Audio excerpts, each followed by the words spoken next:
Shalom sahabatku, mari kita siapkan hati kita untuk dapat merenungkan kebenaran firman-Nya di pagi hari ini, yaitu Dia akan menuntunmu.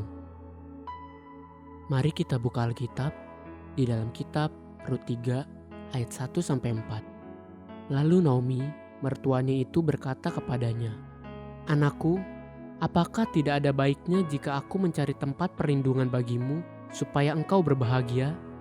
Maka sekarang, bukankah Boas yang pengerja-pengerjanya perempuan telah kau temani itu adalah sanak kita? Dia pada malam ini menampi jelai di tempat pengirikan. Maka mandilah dan beruraplah, pakailah pakaian bagusmu dan pergilah ke tempat pengirikan itu. Tetapi janganlah engkau ketahuan kepada orang itu sebelum ia selesai makan dan minum. Jika ia membaringkan diri tidur, haruslah engkau perhatikan baik-baik tempat ia berbaring. Kemudian datanglah dekat, singkapkanlah selimut dari kakinya dan berbaringlah di sana. Maka ia akan memberitahukan kepadamu apa yang harus kau lakukan." Setelah perjumpaan antara Rut dan Boas, seperti sebuah kisah dongeng, kisah cinta antara pangeran dan Cinderella. Demikianlah kisah cinta antara Boas dan Rut. Namun ini bukan dongeng, ini adalah sejarah dan menjadi silsilah bangsa Israel. Namun yang terpenting, ini juga adalah nubuatan dan pengajaran bagi gerejanya di zaman akhir hari-hari ini. Perhatikan perkataan seorang ibu kepada anaknya, sama seperti perkataan seorang gembala jemaat kepada jemaat-jemaatnya. "Anakku, apakah tidak ada baiknya jika aku mencari tempat perlindungan bagimu supaya engkau berbahagia?" Rut 3 ayat 1. Inilah suara kebenaran yang sampai hari ini disampaikan berulang-ulang kali di atas mimbar, lewat khotbah-khotbah, lewat renungan firman Tuhan, lewat tulisan di buku-buku rohani. Tujuan semua itu hanya satu. Itulah suara penggembalaan seperti seorang ayah atau ibu kepada anak-anaknya, supaya anak-anak mendapatkan tempat perlindungan dan berbahagia. Ternyata sumber kebahagiaan bukan dimiliki oleh ayah dan ibu atau bapak gembala, tapi mereka tahu di mana sumber perlindungan dan kebahagiaan itu berada. Coba renungkan dan perhatikan lebih jauh nasihat Naomi kepada anaknya Rut.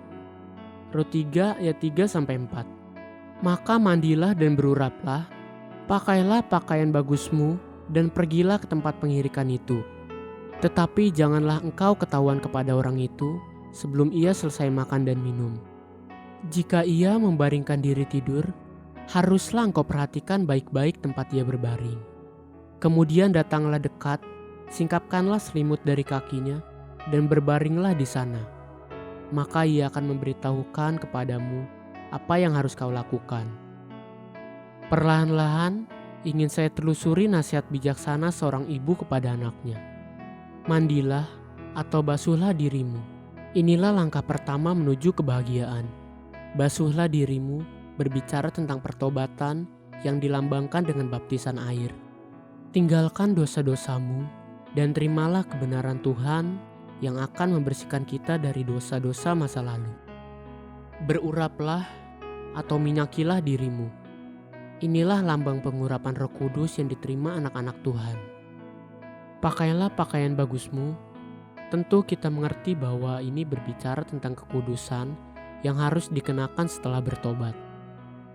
Namun semua itu sepertinya lebih merupakan ritual-ritual agamawi. Kemudian Naomi berpesan demikian. Membaringkan diri tidur. Perhatikan baik-baik tempat ia berbaring. Kemudian datanglah dekat, singkapkanlah selimut dari kakinya, dan berbaringlah di sana. Atau dengan kata lain, tinggallah dekat di mana Boas sang penebusmu berada, lalu singkapkan selimutnya, dan tudungi dirimu dengan tudung atau selimut yang sama yang dipakai oleh penebusmu. Hubungan ini adalah hubungan yang paling indah dan mesra yang hanya dimiliki oleh suami dan istri. Mereka terbaring di tempat yang sama, ditudungi oleh selimut yang sama. Itulah hubungan yang terjadi antara Tuhan dan gerejanya.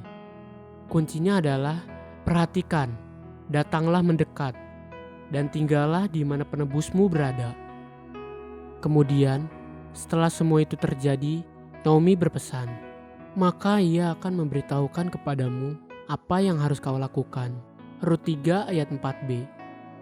Itulah hidup yang setia dituntun oleh Sang Penebus, dan kita akan memperoleh kebahagiaan. Sebagai orang tua, Naomi sudah memberi pesan itu kepada anaknya. Sebagai gembala, saya mengingatkan pesan yang sama kepada saudara sebagai anak-anak rohani, sebab kebahagiaan yang sejati ada pada Sang Penebus kita, Yesus Kristus namanya. Haleluya, sahabatku, mari kita sama-sama berdoa. Terima kasih Bapakku, Sang Penebusku. Aku mau Engkau tuntun sepanjang umur hidupku. Amin. Jesus loves you, and so do I.